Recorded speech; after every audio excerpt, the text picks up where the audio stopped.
Bienvenue dans Agora, votre émission de débat citoyenne et participative. Nous sommes sur le site de l'université de Corté, fief d'une jeunesse étudiante qui a eu l'occasion à de nombreuses reprises par le passé, et encore récemment, d'exprimer son mécontentement quand elle jugeait que ses intérêts, ceux de l'université de Corse ou de la société dans son ensemble, étaient menacés. Manifs, campus bloqués, grève de la faim, des actions dont l'origine est généralement assez différente de celle des mobilisations observées sur le continent.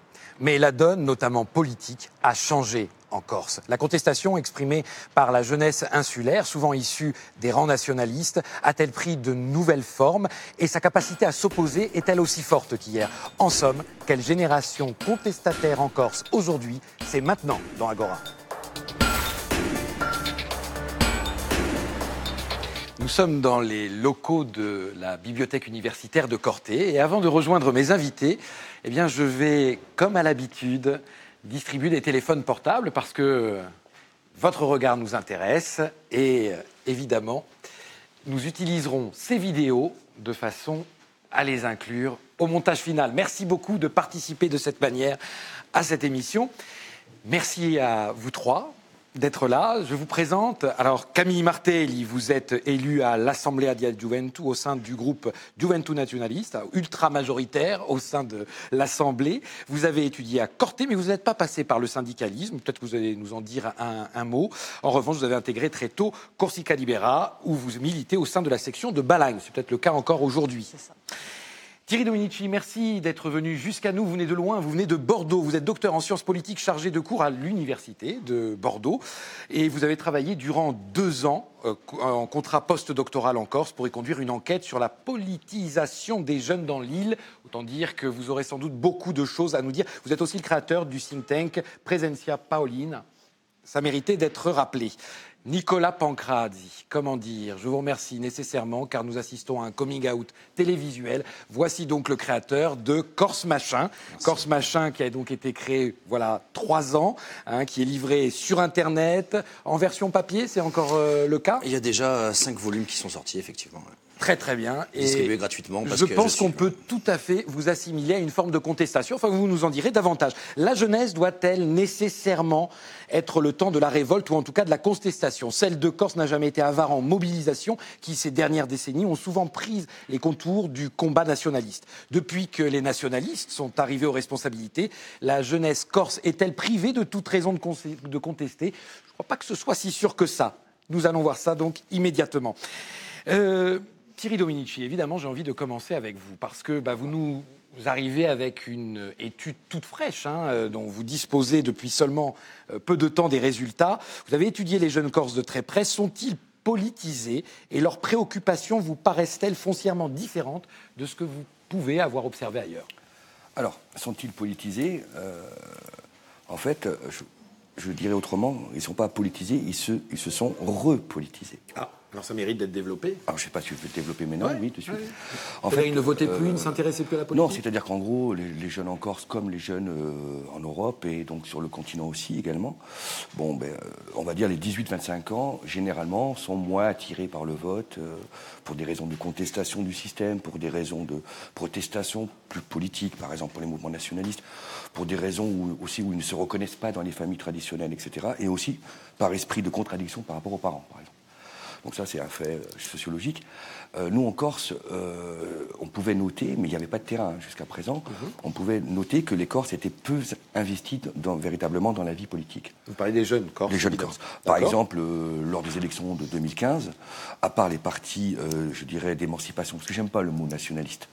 Après, ça, c'est très bien. Parce que pour l'instant, j'entends plus d'émancipation que de nationalisme, de nation. Voilà. On peut les appeler partis nationalistes si vous voulez. Donc, à part ces mouvements-là qui arrivaient à drainer une certaine jeunesse lors des meetings, les autres meetings que j'ai suivis, il n'y avait pas de jeunes, sauf lorsqu'on nous rappelait qu'il y avait un jeune, c'est-à-dire, permettez-moi de dire ça, lorsque un élu avait invité son neveu, son fils, son cousin. Voilà. Voilà. Donc oui, aujourd'hui, les jeunes Corses se sont repolitisés, et en fait, ils sont repolitisés non pas en 2015, comme on peut l'imaginer, mais à partir de 2010. Alors, il y a quand même au moins une jeune autour de cette table, c'est Camille Martelli qui est là. Et avant d'évoquer l'Assemblée di Gioventù, je voulais savoir, puisque vous êtes vraiment rentré, vous, dans votre démarche, à travers un parti politique, en Balagne, c'est Corsica Libre. Oui. Le syndicalisme étudiant, ça ne nous a jamais plus intéressé que ça. C'était pas l'espace de liberté peut-être un peu plus importante qu'un parti où on va peut-être rentrer davantage dans un moule?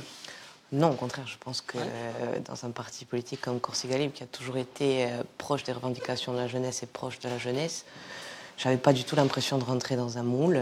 Bien au contraire, j'ai toute ma liberté, je me suis jamais sentie muselée ou quoi que ce soit. Très bien. Quand on rentre en politique, on n'abandonne pas son esprit contestataire quelque part?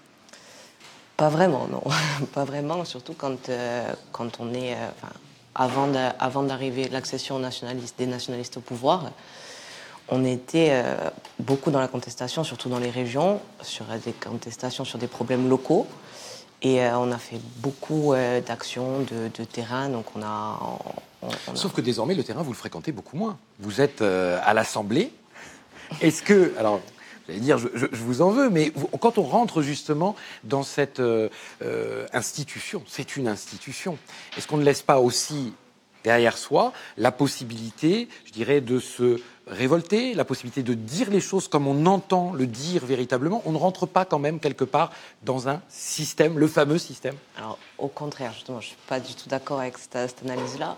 L'Assemblée du Adjuento, elle a été créée, proposée par le président de l'Assemblée de Corse, c'est un organe consultatif à part entière de la collectivité, et pour être force de proposition et donner une voix à la jeunesse corse, dans un large panel représentatif de la jeunesse. C'est simplement une autre forme ça a institutionnalisé notre participation aux affaires publiques et ça a permis de donner...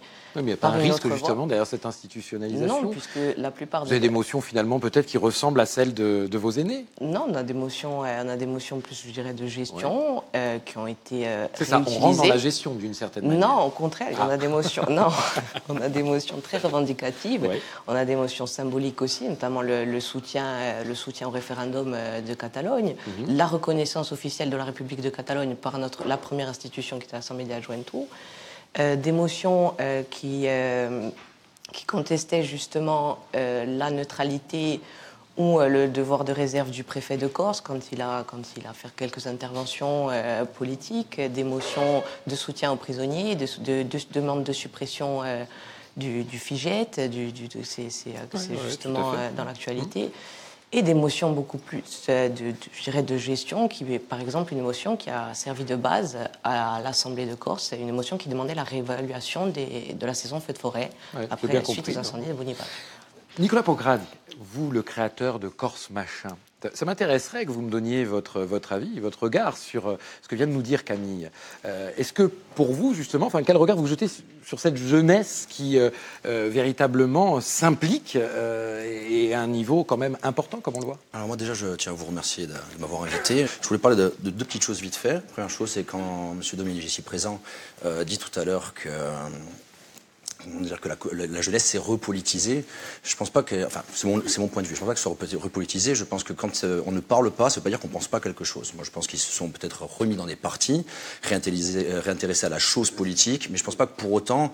Les jeunes n'ont pas cessé de penser. Moi, je crois que quand on s'abstient, en communication, un silence, c'est un message quand même. Voilà, ça, c'est ce que je crois. Et je pense que quand le politique n'a pas le pouvoir d'intéresser, on va dire, son auditoire à hauteur. L'auditoire se désintéresse de lui, logiquement. Et c'est vrai que la jeunesse n'est pas forcément facile à capter. Et concernant ces jeunes, alors, et cet investissement? Voilà. Alors, le sujet du jour, c'est la contestation. La contestation, pour moi, c'est juste une prise de position. D'accord? Le contestataire, on a toujours l'impression que le contestataire, c'est celui qui parle contre quelque chose. Le contestataire, si on est d'accord avec lui, il n'est pas contre quelque chose. On est d'accord avec lui. Vous êtes contestateur, d'ailleurs, soit dit au passage. Vous vous considérez comme tel? Non, je pense pas. Non, en fait. Moi, dans ce que je fais, je pense que je fais. Non, je pense que je fais que je constate plus que ce que je conteste, en fait, personnellement. Je suis assez d'accord avec le monde qui m'environne. Je suis pas trop en guerre avec lui, même si des fois je m'exprime. Le truc, voilà, juste pour dire, c'est que la jeunesse, je pense qu'il y a toujours quelque chose à dire. Après, on parle souvent de jeunesse contestataire. Je pense que les gens ont toujours quelque chose à dire, quoi qu'il en soit. La seule différence, c'est que le jeune est peut-être plus audible par instant, parce qu'il a plus d'hormones, tout simplement, parce qu'il a plus de choses à prouver aux autres, à lui, parce qu'il parle plus fort, hein, voilà, pour plein de raisons. Donc la jeunesse contestataire, on l'entend. Et je suis souvent gêné, la question que vous posez est très légitime, mais souvent gêné qu'on dise qu'un jeune ne pense pas par lui-même et forcément par inspiration ou par téléguidage. Enfin, téléguidage, c'est un terme un peu violent. Je pense que, voilà, moi je sais que quand j'avais 16, 17, 18, 19, 20 ans, j'avais ma propre pensée, des choses me révoltaient.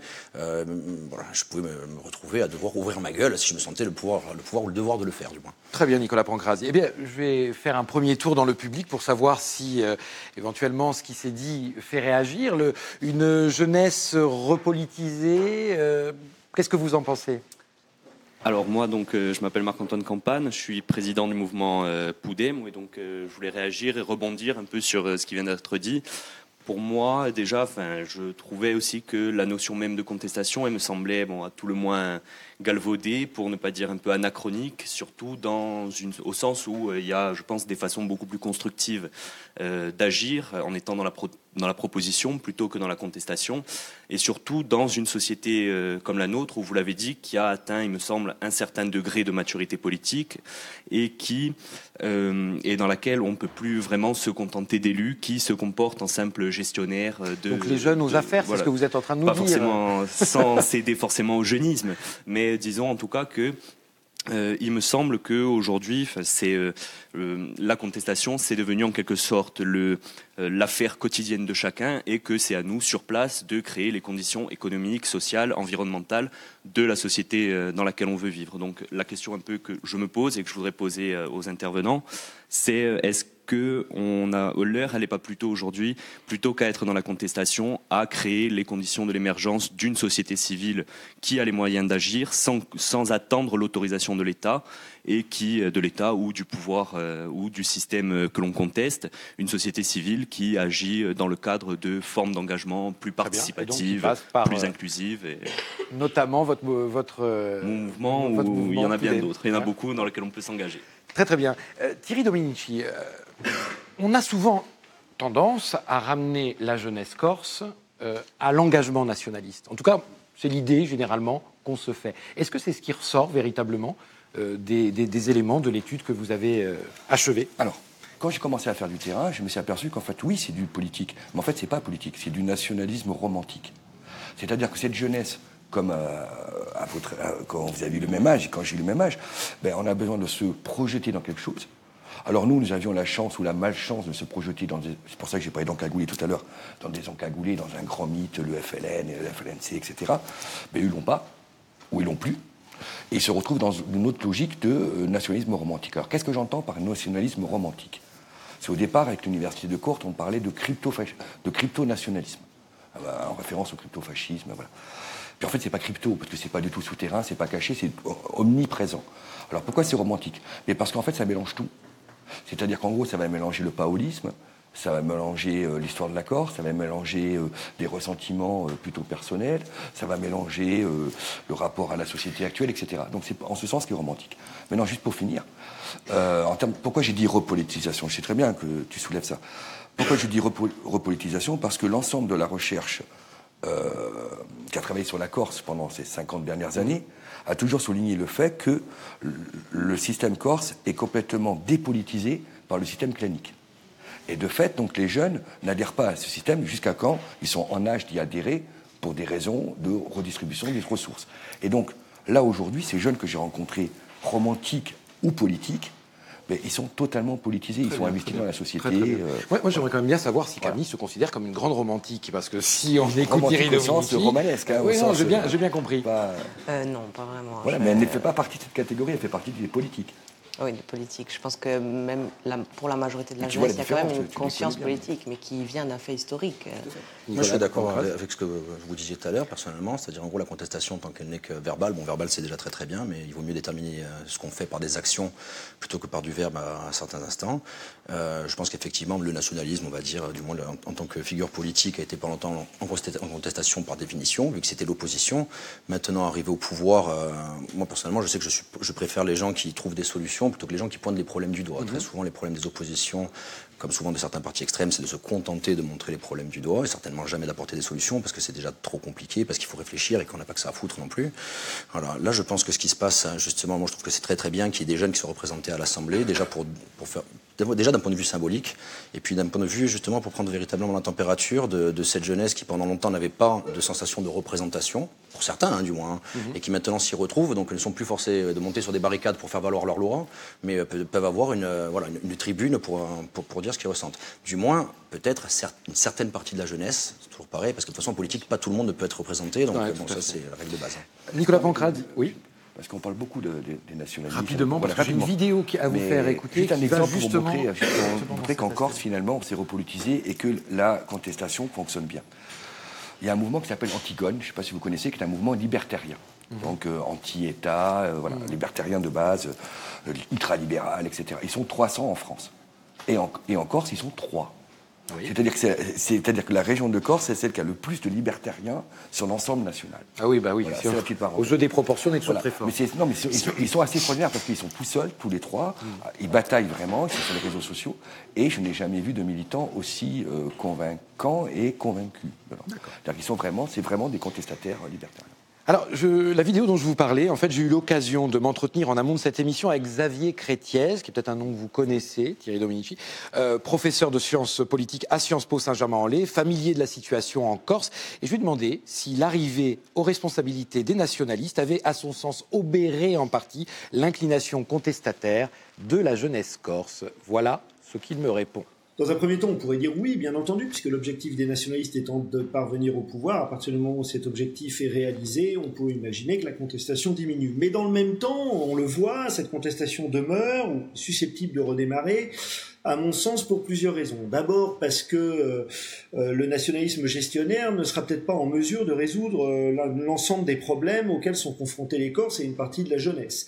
Deuxième raison, c'est le constat qui peut être fait par une partie des nationalistes et singulièrement de la jeunesse nationaliste, que le dialogue avec l'État, qui est extrêmement laborieux, n'avance pas et n'avance pas assez vite. La tentation de la reprise des armes ou en tout cas de la reprise de la violence peut être forte pour accélérer ce dialogue. La troisième raison, c'est tout simplement le fait que l'espace politique du nationalisme contestataire étant laissé vide, puisque les contestataires sont devenus des gestionnaires, il peut être tentant pour certains de réoccuper cet espace politique afin d'exister précisément politiquement. Et puis enfin, la dernière raison, c'est tout simplement que le nationalisme contestataire est porteur d'un certain nombre de séductions narcissiques que des jeunes peuvent vouloir endosser, les postures héroïques, la geste rebelle, le délice de l'accroissement de l'estime de soi à travers l'usage des armes, les conférences de presse clandestines, etc. Tout ça peut être extraordinairement fascinant et très attractif pour une certaine jeunesse. Camille Martelly, votre avis sur ce que vous venez d'entendre ? Alors, je pense que sur effectivement l'impatience de la jeunesse, quand il y a un dialogue avec un État qui reste complètement sourd aux revendications qui ont été démocratiques, notamment à travers les 2 dernières élections de 2017, un État qui reste sourd, c'est vrai qu'il y a une certaine impatience. Après, je pense que la lutte institutionnelle, elle ne doit pas être unique et que nous, justement, pour une partie de la jeunesse, on a quand même à cœur de participer et de continuer, de poursuivre la lutte de masse, la lutte de terrain, notamment à travers des structures associatives ou culturelles, et aussi, même si c'est institutionnel, avec l'Assemblée di Juventud et les groupes qu'on représente, on participe aussi sur le terrain, et c'est une forme de contestation, mais il est vrai qu'il y a chez la jeunesse une certaine forme d'impatience qui se manifeste de plus en plus. Vous la ressentez, Nicolas Pancraz, vous qui êtes beaucoup sur les réseaux sociaux et puis qui d'ailleurs régulièrement vos unes satiriques peuvent faire un peu écho à ce type de problématique.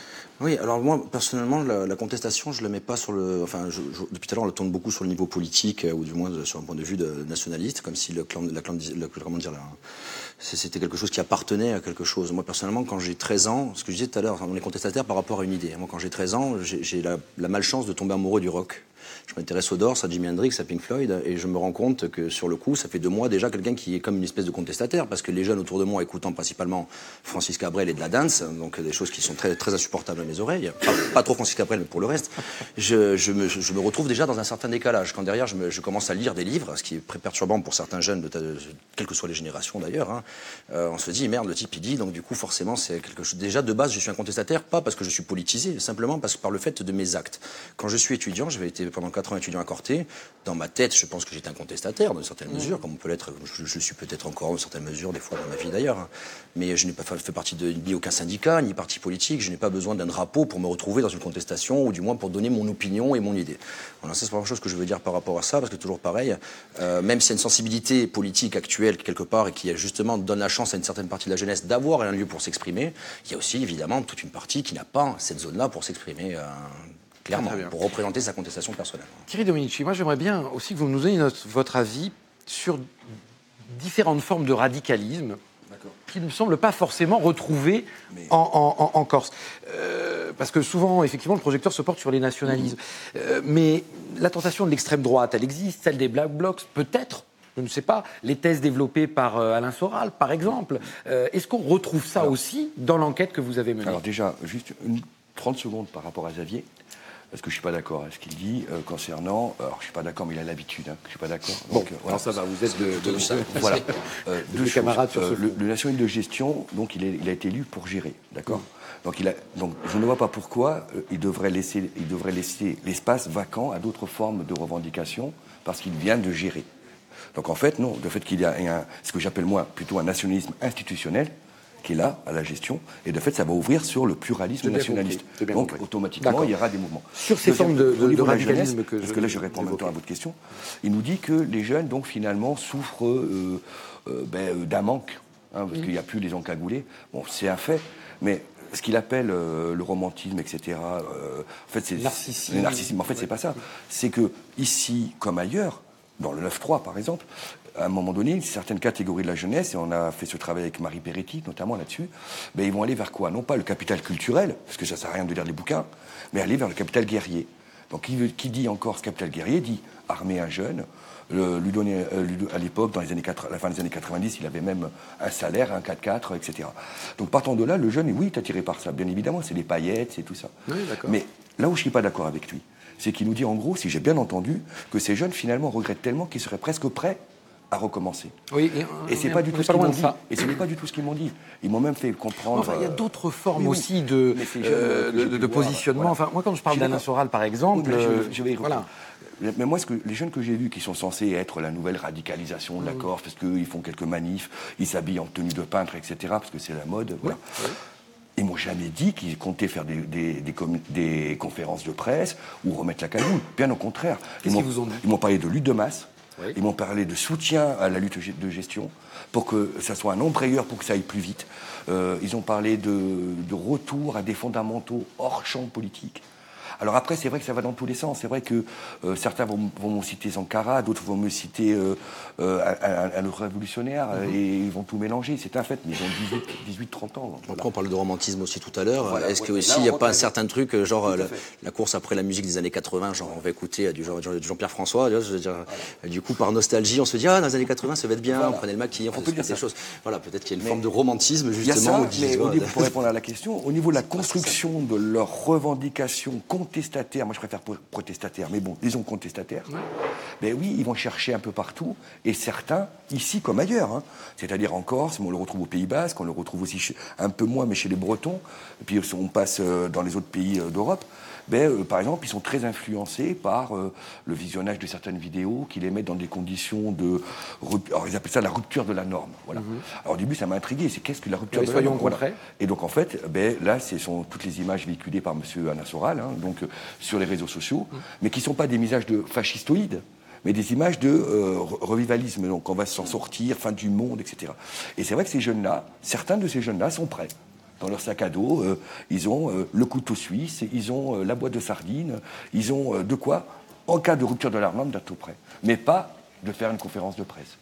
Voilà. Très bien. Alors là, à ce stade quand même du débat, ce serait intéressant à nouveau d'entendre un point de vue sur tout ce qui s'est dit. Monsieur ? Alors, je m'appelle Angèle Vous Code, présenter, oui. président du syndicat étudiant Consulta di Juventugourza. Donc moi, un peu de tout ce que j'ai entendu, on parlait un peu des syndicats étudiants, tout ça, sur un peu le rôle contestataire.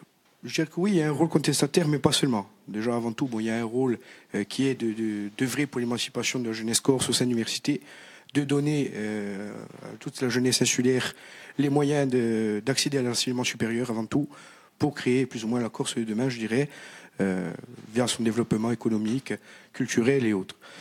Mais après, pour parler un peu de l'extérieur, comme vous dites, oui, il y a à la fois un rôle, si je puis dire, contestataire, mais pas seulement. La contestation, elle y est. On a vu récemment, je prends par exemple l'exemple de la venue de Macron, qui était, je crois, en février, si je m'abuse, qui était en février. On avait décidé. Et Bastia. Voilà, on avait décidé, on avait eu plusieurs, il y avait eu la manifestation, il y avait eu plusieurs actions. Pourquoi ? Parce que nous, en tant que syndicat étudiant, enfin, je parle pour ma part, pas au nom des autres syndicats, mais il y a eu on a été, je dirais plus ou moins, ce choc de se dire que nous, on combat pour quelque chose en tant que jeunes, en tant qu'étudiants universitaires. Et on vous a vu dans la rue, d'ailleurs, vous mobiliser. Très, très bien. Bah, écoutez, le temps a filé à une vitesse folle. Nico Pancraz, vous allez continuer à nous nourrir de une, j'espère. J'espère aussi. Tant qu'il y a du jus à tirer de l'éponge, on va continuer à la presser. Hein. C'est bizarre comme image. Ouais, j'ai dit ça, c'est bon. Voilà. Merci en tout cas énormément à vous trois d'avoir participé à ce débat. Pour notre part, nous nous retrouvons dimanche prochain. Et comme j'ai l'habitude de le dire, aux idées reçues, privilégiez toujours le débat. Merci.